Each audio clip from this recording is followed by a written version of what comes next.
Hello, welcome to Dean Park. In this video I'm going to start with my review of the fleet, and in particular the Type 1 and Type 2 locomotives.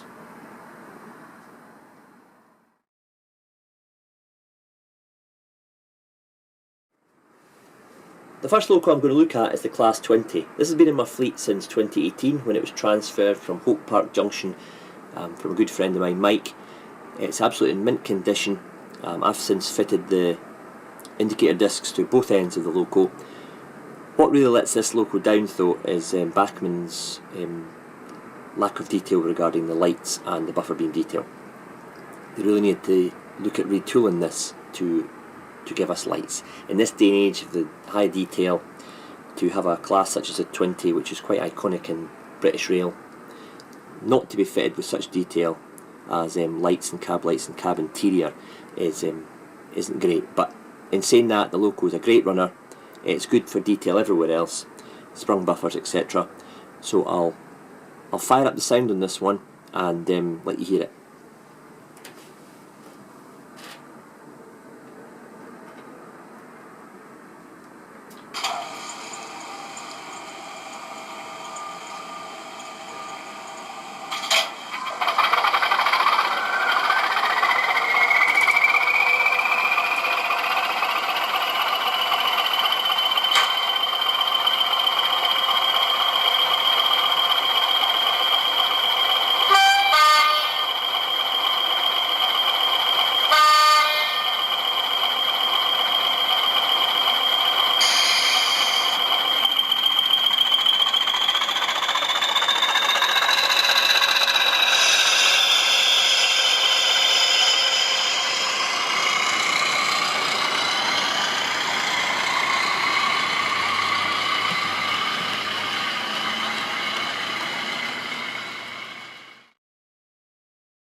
Next loco in the fleet is the Class 26, 26015, and it's in BR blue with the Haymarket emblem on the side of the body. The 26 can be traced back to the BR modernisation plan in 1955, when the original order of 20 locos was placed. These started working around the London area and eventually made their way to Scotland, so they really are at home on Dean Park layout. This is a Helgen model. It's a good model all round. It's not overly detailed regarding the actual body, and you know, there's no, for example, etched roof fan, so there's no roof fan inside, so you can't see inside. So maybe that's needing to be addressed for any retool in the future. However, the buffer beam detail is superb. The fitting of the snowplough can be a bit of a pain. You've got to dismantle half of the bogie.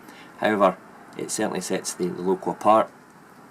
It's got all the usual details, sprung buffers, all-wheel pickup, and really, I bought this loco back in 2013, or I got it for my Christmas. It was my third loco in the layout, and I've since fitted it with house sound, and it's one of my favourite locos. So I'll let you hear the 26 and start up.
Next up we've got the Class 26 26040, and this is in the really attractive red stripe grey rail freight livery.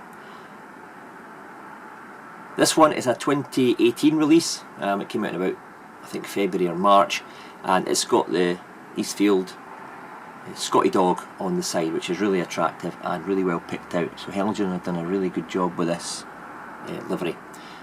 The grey to me is spot on with regard to the correct shade, and all the edges between the painted sides are crisp. Again, it has the same excellent buffer beam detail as 26015. Helgen have got to be commended for this because there's a plethora of pipework and sockets you can fit to the end.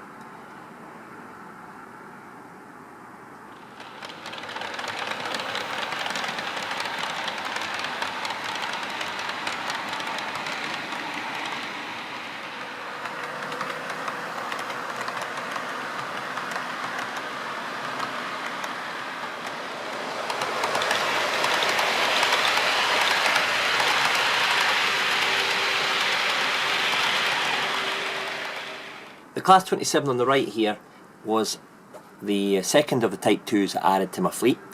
This is a Class 27 27027, and it's very heavily influenced on the Class 26 with just minor variations.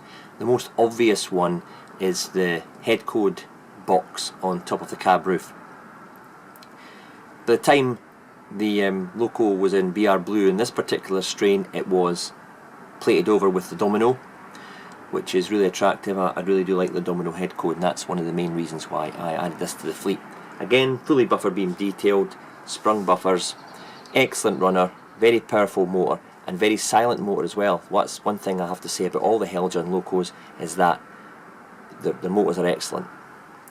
They can be a bit heavy on the old juice, so you've got to watch where you purchase your decoders from. I've had a couple of instances where Bachmann decoders have not been able to cope with the draw the motor takes, so I've really gone for a lens one in the 27 here. It's really a smooth, it's just lens standard 8-pin, it really is a smooth runner. Again with the 27, it fits in well with my Scottish theme. The 26s and 27s really did find their home north of the border.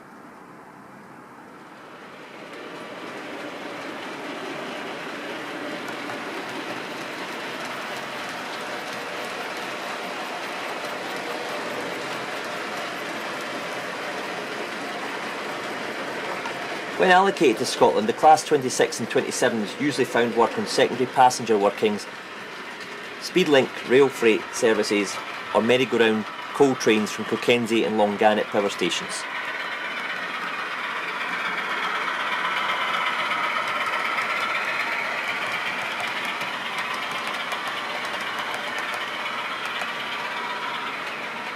With the arrival of the Class 37, the Class 26s were ousted from their traditional work and remained in use on secondary passenger workings and increasingly on engineer duties.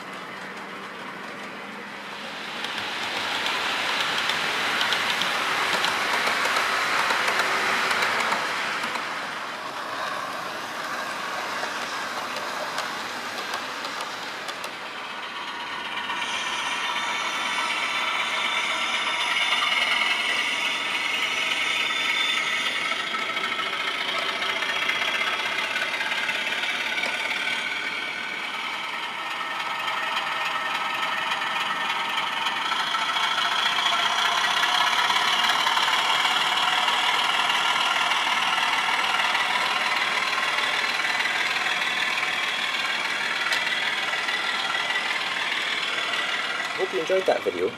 If you have, why not check out one of my earlier videos? Or if you'd like something from the Network South East region, click on Richard from Everard Junction. The links are on the screen.